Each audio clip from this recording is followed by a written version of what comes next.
America, Israel आणि Iran आमने सामने आले असताना पश्चिम आशियात तणाव शिगेला पोहोचला आहे।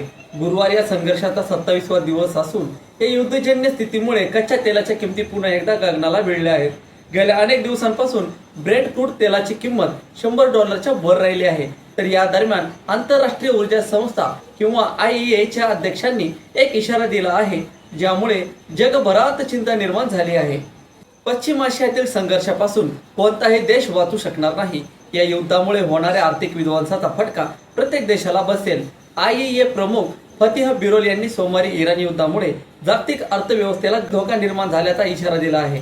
ऑस्ट्रेलियातील नॅशनल प्रेस क्लबच्या एका कार्यक्रमात बोलताना त्यांनी इराण युद्धामुळे निर्माण झालेल्या ऊर्जा संकटाची तुलना 1970 आणि 2022च्या रशिया युक्रेन युद्धाशी केली। ऊर्जा संकटाच्या परिणामावर भाष्य करताना फतिह बिरोल म्हणाले, जर हे संकट याच दिशेने पुढे जात राहिले तर कोणताही देश परिणामांपासून अलिप्त राहू शकणार नाही।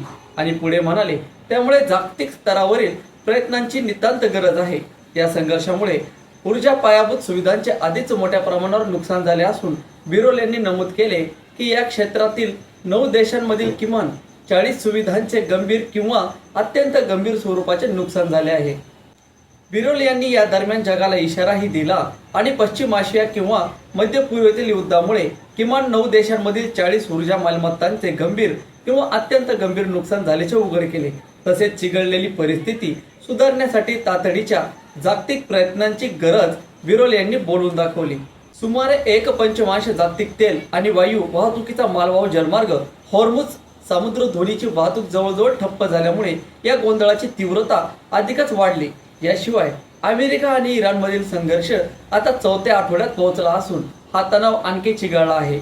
राष्ट्राध्यक्ष डोनाल्ड ट्रम्प आणि तेहरान यांच्याकडून वारंवार धमक्या दिल्या जात आहे, ज्यामध्ये अलीकडेच वॉशिंग्टनने या जलमार्गाची वाहतूक पुन्हा सुरू करण्याचा मागणीचाही समावेश आहे।